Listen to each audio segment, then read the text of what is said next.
Buenas tardes, vamos a empezar entonces la tarde de hoy. Seguimos con las exposiciones. Vamos a pedirle a la hermana Celeida que por favor ore para empezar este tiempo de hermenéutica para el Señor.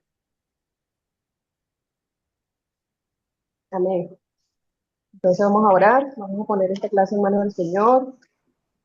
Y bueno, Señor, te damos las gracias por esta tarde que nos permites reunirnos una vez más para estar en tu presencia, Señor, y aprender de tu palabra, aprender de esta clase. Todo, Señor, lo que nos van a enseñar, que sea de bendición, que sea de provecho, que lo pongamos en práctica, Señor, en todo momento cuando estudiemos tu palabra, que enseñemos tu palabra de acuerdo a lo que tú has escrito, Señor, de acuerdo a la esencia que está allí.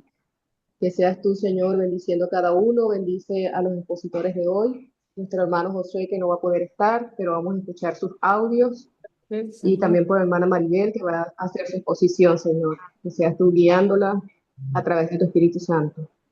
Bendice a cada uno de nuestros compañeros, bendice a los que no han llegado, que puedan conectarse, ayúdanos con las redes, Señor, con el internet, que podamos estar conectados sin ninguna interrupción y que sea de provecho esta clase y la ponemos en tus manos, Dios, en el nombre de Jesús. Amén. Amén. Amén. Amén. ¿Alguien sabe algo de Lili? ¿Dónde estamos nosotros? Aquí. No, no sabemos nada. Buenas tardes, ¿cómo están? Dios les bendiga, Dios les guarde. Amén. No, no sé nada. Sí sé, Luis Rivas me dijo que se iba a conectar esta tarde. No sé si. Que se conecte, que hoy está buena la palabra. Bueno, no es que ha estado mala las otras, pero se supone que la tercera ha mejorado bastante. Vamos Voy a a, ver. voy a poner una alabanza que a mí me gusta. Me avisan si se oye.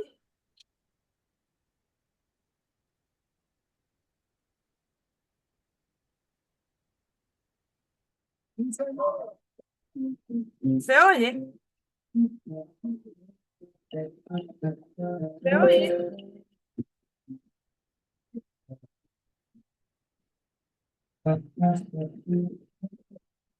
oye? Te Yo le aplauso escucho recortado, no sé si es el internet.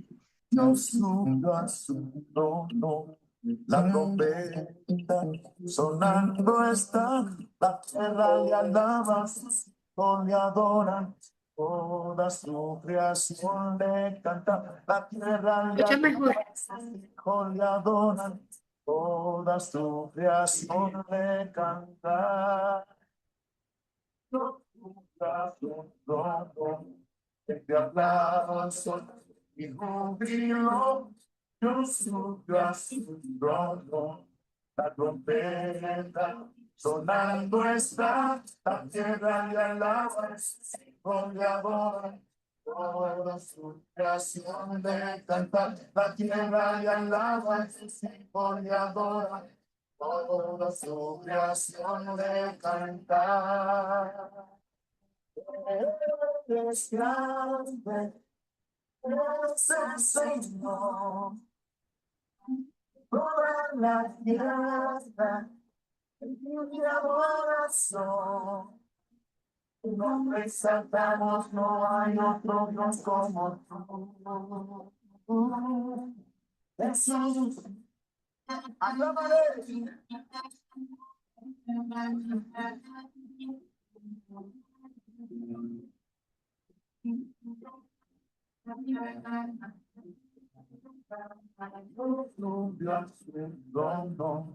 Entre aplausos y júbilo, yo subo a su trono, la trompeta sonando está, la tierra y alaba, sus hijos le adoran, toda su creación de cantar, la tierra le alaba, sus hijos le adoran, toda su creación de cantar.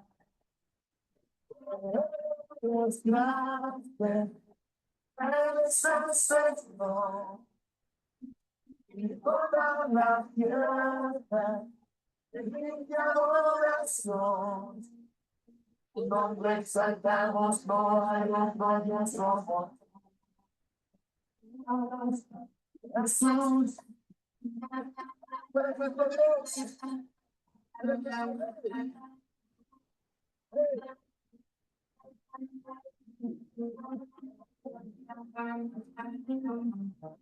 La tierra le alaba, sus hijos le adoran.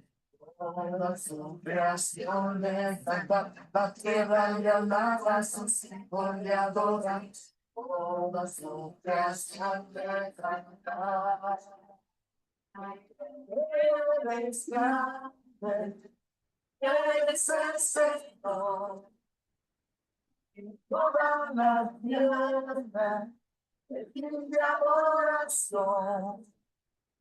Eres grande, eres el Señor. Toda la tierra, el fin de adoración. Cuando exaltamos, no hay encuentros como tú. Jesús. Te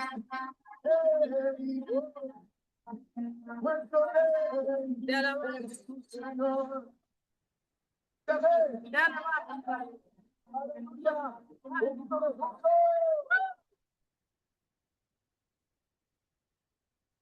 Después la escucharán si la escucharon entrecortada. Ok. Entonces, vamos a ver si Valeria tiene ya los audios del hermano Josué para empezar con la antesala.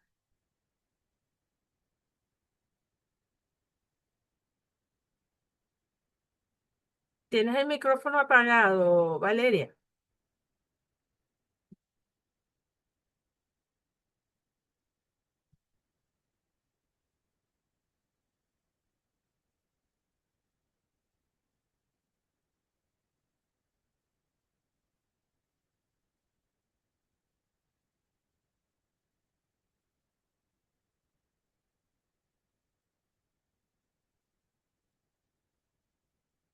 Maribel, Valeria, ¿nos oyen?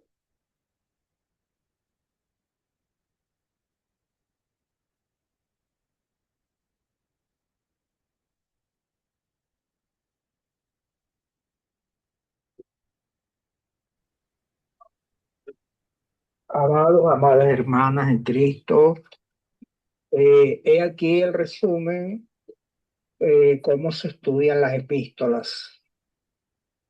Podemos encontrar en la Biblia diferentes géneros lingüísticos y uno de ellos, y por el cual se comienza este estudio, son las epístolas.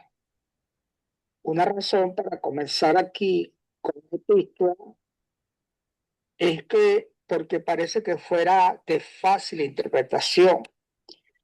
Porque ¿quién necesitaría de un estudio especializado para entender lo que dice Romanos 3:23, que todos pecaron? ¿Quién necesitaría de tanto estudio para entender lo que dice Romanos 6:23, que la paga del pecado es muerte? Y lo que dice, por gracia soy salvo, por medio de la fe, Efesios 2:8. O los mandatos que dicen, andar en el Espíritu, Gálatas 5:16, y andar en amor, Efesios 5:2. Al contrario, la aparente facilidad para interpretar las epístolas puede que no sea tan fácil, especialmente en su hermenéutica. Si nos toca guiar a un grupo en un estudio bíblico de Primera de Corintios, por ejemplo, podemos darnos cuenta de sus dificultades. ¿Cómo se ha de considerar la opinión de Pablo en 1 Corintios 7:25 como palabra de Dios cuando habla de su opinión personal? Dice, en cuanto a las vírgenes, no tengo mandamiento del Señor. Y es su parecer, ¿verdad? Y aquí solo se podemos notar, podemos tomar en cuenta por su autoridad que le está hablando, ¿verdad? Y otra pregunta surge. ¿Qué relación tiene la excomunión del hermano del capítulo 5 con la iglesia contemporánea?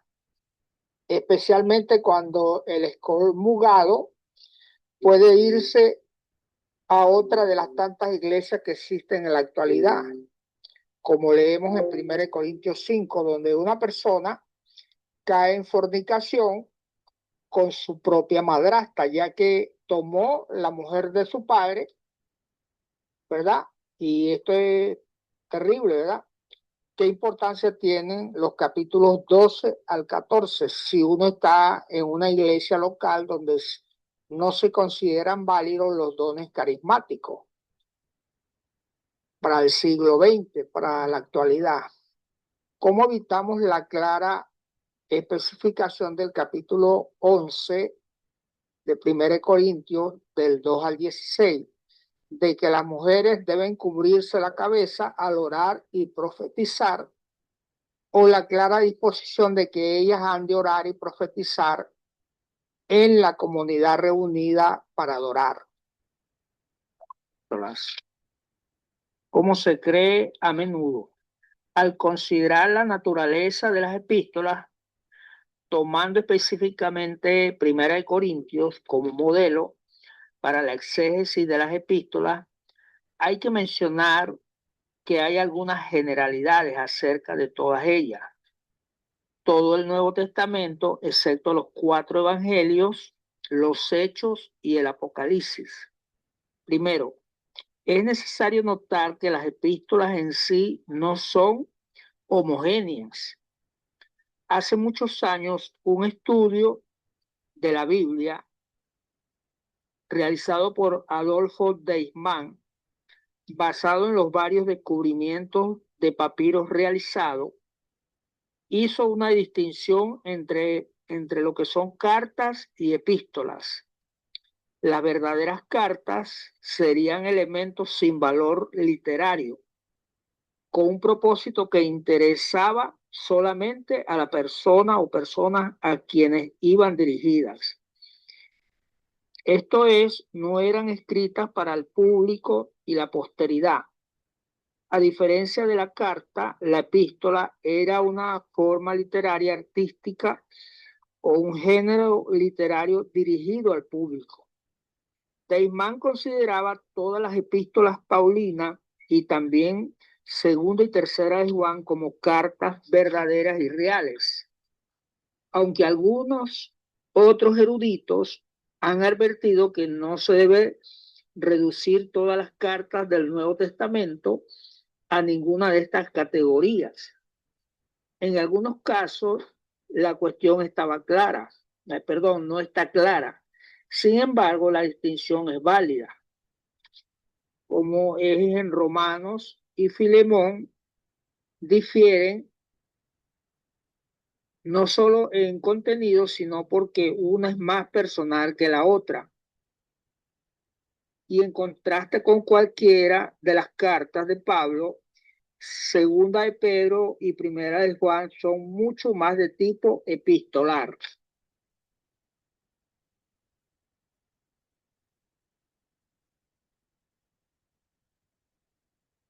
Desde esta distinción al observar la forma de las cartas antiguas.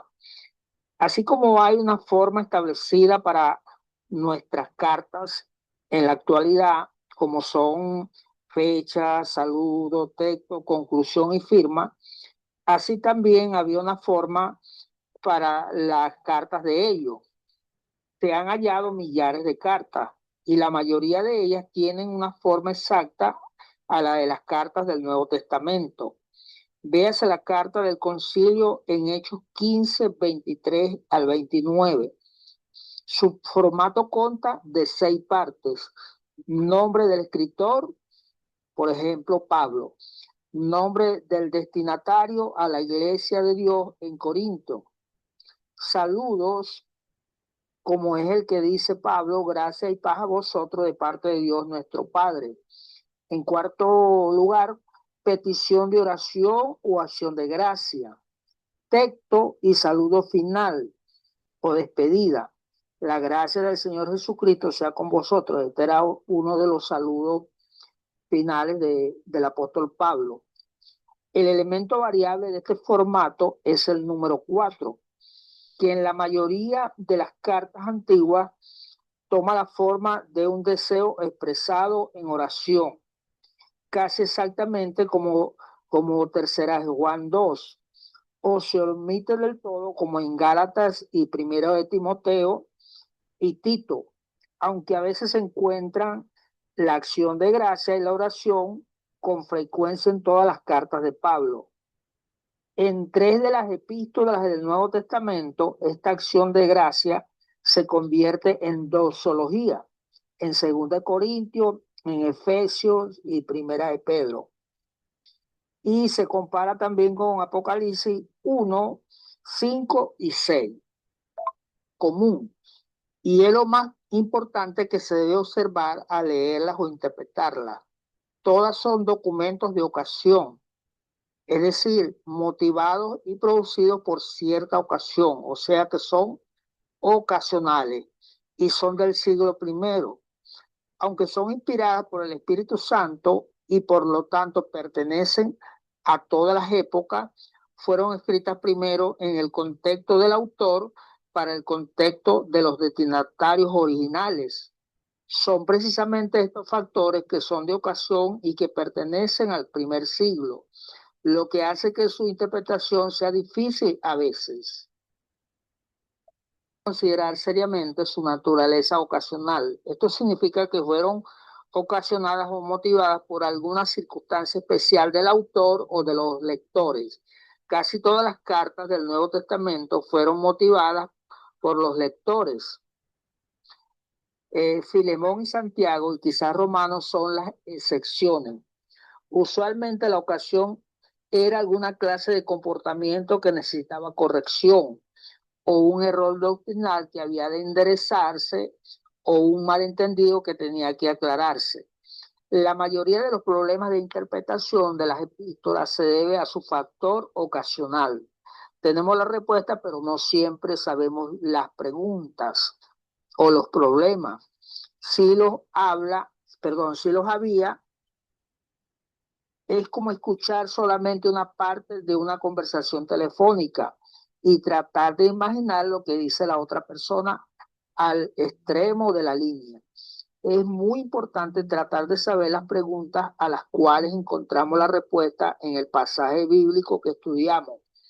Un punto más aquí, en la naturaleza ocasional de las epístolas, también significa que no son principalmente tratados teológicos, no son compendios de la teología de Pablo o de Pedro. Hay teología implícita, pero siempre están dirigidas a tratar del asunto presente. Esto es cierto incluso en el caso de Romanos, que es donde se encuentra una declaración más sistemática y completa de la teología de Pablo, pero es solamente parte de su teología.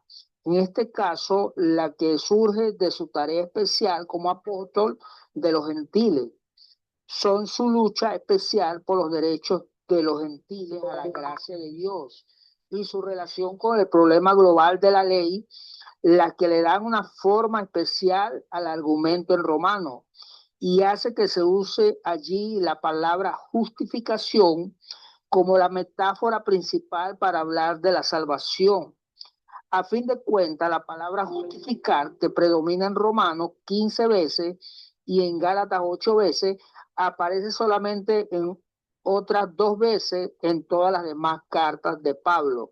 1 Corintios 6:11 y Tito 3:7. De modo que vamos continuamente a las epístolas en busca de la teología cristiana. La contienen en abundancia, pero siempre se debe tener en cuenta que no fueron escritas con el propósito principal de exponerla. Es siempre la teología al servicio de una necesidad en particular. En el próximo capítulo se estudiará las consecuencias de esto para la hermenéutica. Como se sabe, ¿verdad? Para hacer la exégesis de las epístolas, primero tenemos que estudiar el contexto histórico. La primera cosa que se debe hacer con cualquiera de las epístolas es formar una reconstrucción tentativa, pero ilustrada, de la situación que el autor está tratando. ¿Qué pasaba en Corinto que impulsó a Pablo a escribir 1 Corintios? ¿Cómo conoció él esa situación? ¿Qué relación y cuáles comunicaciones había tenido Pablo antes con los corintios? ¿Cuáles actitudes reflejan en la carta él y ellos? Este es el tipo de pregunta que hay que responder. Entonces, ¿qué hacer? Primero, hay que consultar el diccionario bíblico y la introducción del comentario para obtener tanta información como sea posible sobre Corintios y su gente. Es el hábito de leer toda la carta de una vez. Hay que dedicar más o menos una hora para hacerlo, pero nada puede sustituir este ejercicio. Así es como se leen las cartas. Una carta de la Biblia no ha de ser diferente. Hay cosas que hay que observar al leer, pero no se trata de asimilar ahora el significado de cada palabra y oración. Es la visión de conjunto lo que cuenta primero. Es muy importante leer varias veces después de leer y dividir la carta en sus propias secciones lógicas. Hay que emprender el estudio de cada sección de la misma manera. Hay que repetir la lectura y observar las características especiales del texto. Al leer a través de toda la carta, sería útil escribir notas breves con referencia. Esto para los que no pueden mantener sus notas mentalmente. ¿Qué se debe observar al leer para considerar las generalidades? Recuérdese que el propósito aquí es la reconstrucción del problema, así que sugerimos 4 clases de nota. Primero, lo que observe sobre los destinatarios mismos, si son judíos o griegos, ricos o esclavos, su problema y sus actitudes. Segundo, la actitud de Pablo. Tercero, las cosas específicas mencionadas en cuanto a la ocasión particular de la carta. Cuarto, las divisiones lógicas y naturales de la carta. Si esto parece demasiado para hacerlo en la primera lectura y le hace perder el valor de ella, entonces léala primero y después haga otra lectura rápido saltando parte para hacer las anotaciones mencionadas. Hemos repasado este material muchas veces y todo nos es terreno conocido. Lo importante es aprender a leer a la expectativa de estas claves para el estudio. Llegamos ahora al importante asunto del bosquejo de estudio de la carta. Esto es especialmente importante en 1 Corintios, pues es más fácil estudiar o leer esta carta en cómodas secciones. No todas las cartas de Pablo están hechas con tantas secciones, pero el bosquejo siempre será útil.